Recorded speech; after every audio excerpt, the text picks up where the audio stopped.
vamos conversar um pouco sobre cultura no período do regime militar. Primeiro, por que essa preocupação do regime militar em buscar uma aproximação com a sociedade, sobretudo a partir de 75, a partir de uma construção de uma política cultural mais sistemática, né? À medida que, enfim, era um regime autoritário, autocrático, no mínimo, né, e que tinha todos os recursos à mão para se impor. Por que o campo da cultura se tornou tão importante? Foi uma estratégia que está ligada ao que a gente chama hoje de abertura. A cultura seria uma espécie de canal e também um código de reaproximação do Estado, de um Estado isolado, que tinha, lembremos, que tinha acabado de sofrer uma derrota eleitoral surpreendente, em 1974. Portanto, o regime começa a perceber, logo nos seus primeiros anos, que ele não tem uma base orgânica de intelectuais com trânsito nos setores mais dinâmicos da sociedade. E isso, repito, é um problema, mesmo para um regime autoritário. Ao contrário do regime Vargas, né, que era um regime tão violento e autoritário quanto, mas tinha hegemonia cultural.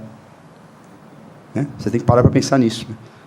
Né? Vargas, nos anos 30, tinha apoio de intelectuais, né? Inventou a ideia de brasilidade, não o Vargas, mas o regime. Né? O regime de 64 não teve isso. Né? Então, veja como a cultura é um campo de batalha que não é menor, não é um reflexo da economia, não é um reflexo da política. Ela se conecta com essas duas instâncias. Enfim, em que consistiu essa política nacional de cultura? Um conjunto de reformas normativas, burocráticas e também de muito apoio financeiro a vários setores artísticos. Por outro lado, não faltou repressão na área cultural. Né? Não faltou repressão. Eu acho que eu fui um dos artistas mais recusados e censurados do Brasil.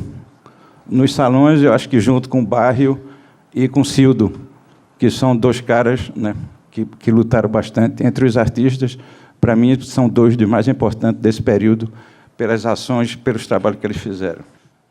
Em 71, eu comecei a trabalhar não só de rodar panfletos, né, anônimos e distribuir no Mimiofa Álcool, como também fazer obras que eu tenho até hoje. Meu primeiro livro de artista é com Mimiofa Álcool, com experimentações em cores, colagem, corte de Mimiofa. Então, eu dominei o Mimiofa desde cedo muito bem.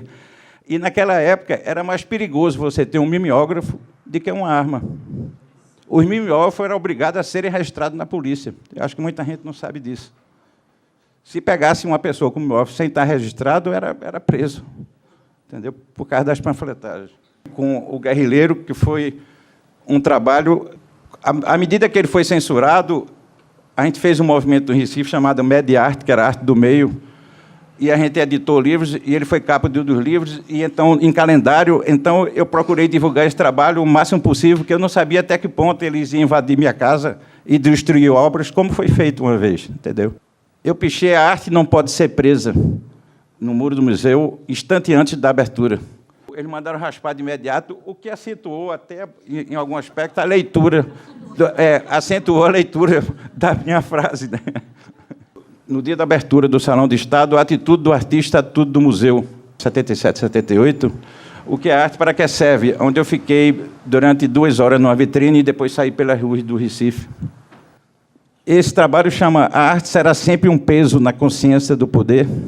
Esse é um livro de artista, que é a história política, administrativa, social e econômica do país, que é uma tábua de corta-carne com um livro e uma faca enfiada, que é uma conta de matemática exata sobre a questão do alimento, né, dividido pela população, que termina em 0. Esse é um dos trabalhos que eu fui muito interrogado quando estava preso, porque esses tiros recaem sobre Brasília. Esse é um outro trabalho meu que não precisa dizer nada, não. E, para finalizar, é um classificado de 1990. Foi na Copa de 90, eu publiquei. Vamos começar uma conversa. Eu tinha preparado algumas coisas, mas acho que fica mais interessante uma conversa conjunta de questões de vocês com todos aqui. Justamente sobre o filme O Pra Frente Brasil, né? Como é que se deu essa questão da Embrafilme e como é que se deu o processo de censura do próprio filme? Um filme que falava sobre a tortura, sobre a repressão, né, embora de maneira diluída, produzido pelo Estado autoritário, por uma empresa estatal, né, ligada ao Estado. Né? Então, é um reflexo dessa política muito ambígua na área da cultura. Eu colocaria uma questão que seria a seguinte: como você pensaria em mandar um postal para Dilma depois dessa declaração linda, maravilhosa sobre plebiscito? Precisaria do apoio dos Correios, porque eu não mandaria para ela, eu mandaria para milhões e milhões de brasileiros que foram às ruas e apoiaram com atitudes como acender e apagar luzes, sacudir papéis e tal. O que está acontecendo é consequência do que houve e do que está havendo. Essa atitude tinha que ser tomada. Se não houvesse manifestação, claro que estava tudo como estava antes, entendeu?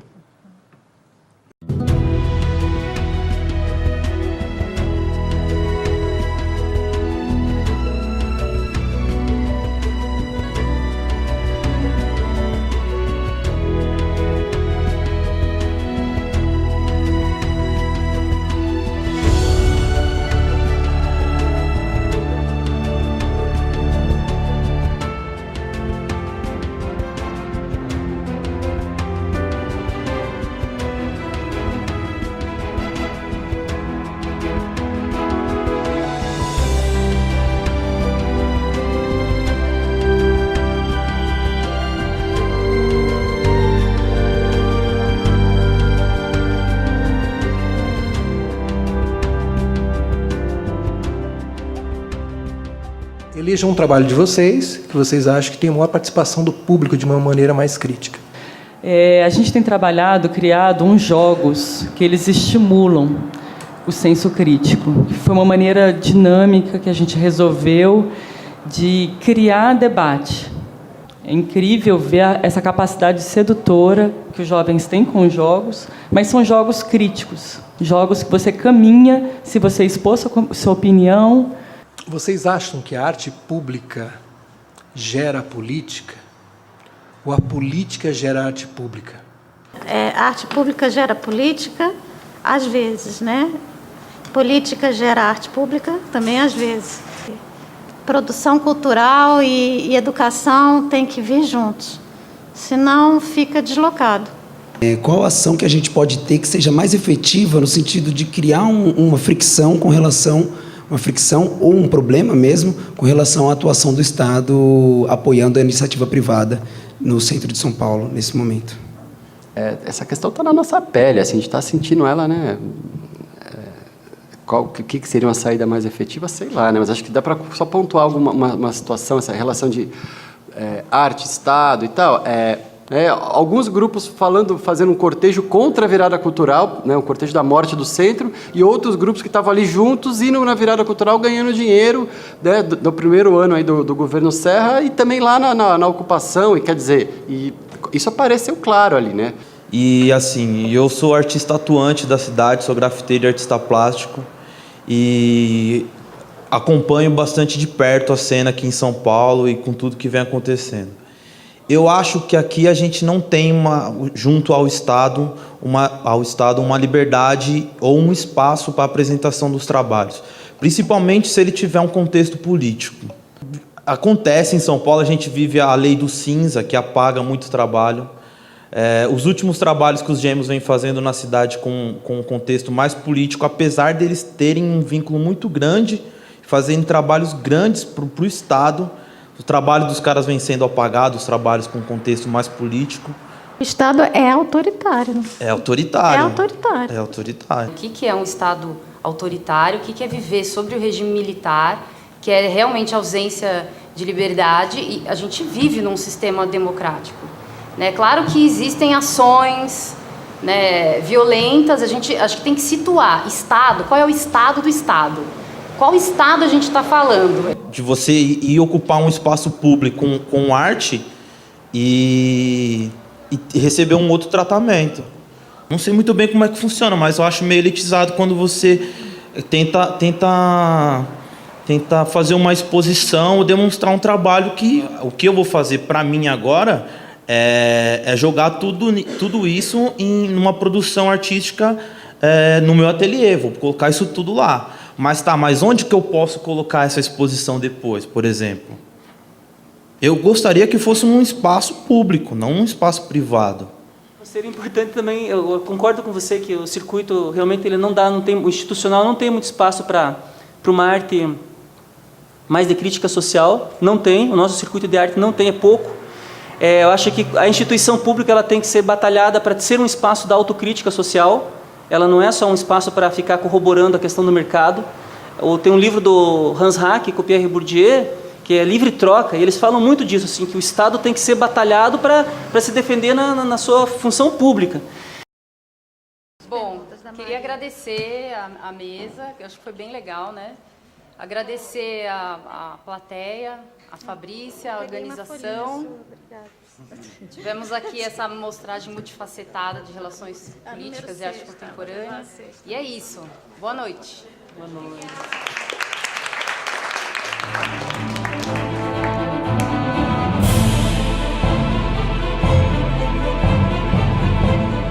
E eu até estava pensando, arte e feminismo existem algumas pessoas, arte e ditadura, muitas pessoas.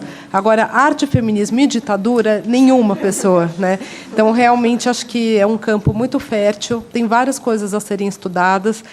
No acontecimento das ditaduras se entrevêem outros fatos, como o movimento feminista e o pós-modernismo.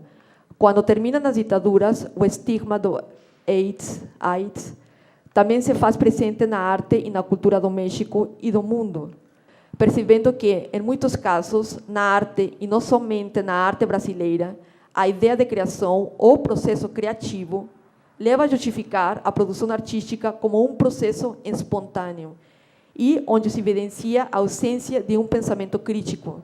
A ditadura reforça os modelos patriarcais, legitimando uma ordem, assegurando um modelo de mulher confinada, despolitizada, no lar e como protetora de valores familiares e reprodutores, longe da esfera pública. Os dispositivos da ditadura materializam um tipo de punição subjetivada de forma disciplinar mediante significações que levam a uma definição identitária de mulher com base em um sexo biológico. Bom, acerca desse tema, Audre Lorde, que é uma autora que eu tenho muito carinho, escritora, ativista negra, lésbica e feminista, coloca assertivamente que, para as que não estamos em conformidade, as negras, as lésbicas, pobres, gordas, sobreviver significa aprender a transformar nossas diferenças em força. Nessa apresentação, deslocarei essas problemáticas que eu trouxe, né, essas perturbações acerca da identidade, ao campo das imagens, para discutir alguns problemas de representação, que eu não quero desvalorizar, desmerecer esses projetos, essas iniciativas, as quais me nutrem como ativista, como lésbica, enfim, em vários momentos. Mas bem só apontar algumas questões para pensarmos juntas sobre representações de mulheres em cartazes feministas. Dado que a categoria das mulheres só alcança estabilidade e coerência no contexto da matriz heterossexual, é necessário reconhecer que a opção por uma representação feminista que afirma ou constitui um sujeito feminino é responsável pela manutenção, se não construção, da categoria das mulheres. E se trata, portanto, de uma regulação que, de certa forma, legitima as relações heteronormativas de gênero. E eu acho que ambas mostram para a gente que a ditadura produziu positividades. Não estou colocando um sinal moral de positivo no que sai daí, mas se formou subjetividade, se formou sujeitos. Por que o gênero incomoda o sistema artístico? Por que as artistas, mulheres, geralmente as mais bem-sucedidas, o rejeitam como uma dimensão? Porque existe uma recusa ao feminismo no sistema artístico brasileiro. A maioria da população hoje é negra, a maioria da população hoje são de mulheres. Então, como é que vocês veem essa questão dessa diversidade? E assim, o que eu enxergo assim na América Latina, né, é que existe o feminicídio, né, e que muitos grupos, né, assim ditos mulheres, estão fugindo do genocídio de mulheres, do feminicídio, né, se colocando como não mulheres, né? Ou seja, é uma forma de sobrevivência, né? Eu vejo muita coisa muito criativa, muito interessante no ativismo feminista, que por algum motivo, diferente de talvez em outros lugares, não tem interesse ou não está por algum motivo associado à esfera da arte, né? A arte não existe em si, né? Ou seja, não é o valor, né, assim, a Mona Lisa, o Davi, né, não é assim. Somos nós que construímos. É todo um contexto, todo um sistema, né, que construímos o sentido e o significado da arte. Enfim, não é que a gente tem um sistema totalmente apolitizado, mas ele chancela algumas coisas como politicamente válidas e outras não. E eu acho que o feminismo entra aí, no que não é bem visto. dentro desse sistema.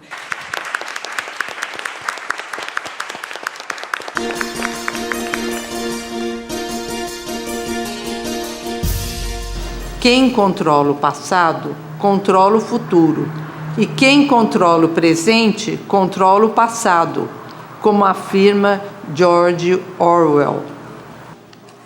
A arte contemporânea revisita os fatos portadores de dor e tem o dom de atualizá-los e de fazer aflorar as indagações necessárias sobre quais os procedimentos jurídicos e quais os dispositivos políticos que permitiram que seres humanos fossem tão integralmente privados dos seus direitos e de suas prerrogativas, até o ponto em que cometer contra eles qualquer ato não mais se apresentasse como delito.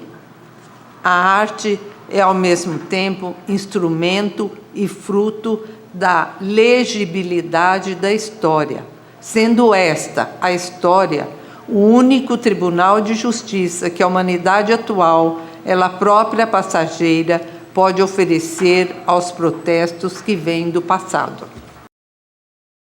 Nosotros pensamos que la imagen dentro de una acción política puede ser muy potente, puede dar mucha más visibilidad.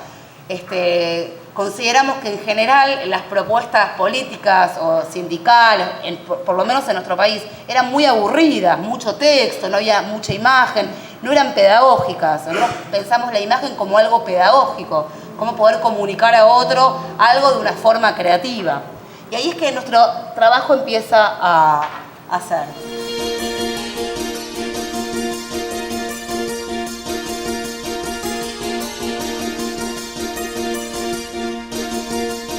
Gostaria de fazer um comentário em relação a esses trabalhos mesmo. A apresentação da Fúvia e a apresentação da Carol. As duas apresentações fazem pensar, na verdade, em um espaço complexo dessas poéticas contemporâneas para falar da memória, porque ao mesmo tempo que você tem uma insistência em um trabalho de memória, de recuperar, no sentido de permanecer essas identidades, você tem ao mesmo tempo um trabalho de denúncia. Pensando nas manifestações da semana passada e nessa coincidência incrível desse evento acontecer nesse momento, falando sobre tudo isso, eu tenho uma impressão, talvez ingênua, de que a gente está num processo irreversível de se relacionar com o Estado de uma maneira diferente. Eu acho que o caso brasileiro era muito distinto do caso de governos da Argentina, né? Aqui as políticas públicas, né, voltadas para a memória, para a recuperação, para fazer essa justiça, aqui a gente vê que caminha a passos muito lentos. E a Comissão da Verdade é uma prova disso, né? Como está sendo conduzida, apesar de toda a importância e o valor disso. Esse projeto, ele não surgiu, foi coincidência realmente, né? Eu não sei se isso é uma ação de Estado, pode ser pensado como uma ação de Estado. Me parece que não. Eu acho que isso passa pela mão dessas pessoas que estão avaliando, que entendem a necessidade de se repensar essa questão, né? Como a gente viu, esses 4 dias, são 4 dias, né? E todos os dias tiveram muitas pessoas interessadas em discutir isso. Eu acho que talvez mobilizados por toda essa excitação das manifestações, desse se sentir poderoso, se sentir capaz de intervir numa política de Estado, sabe?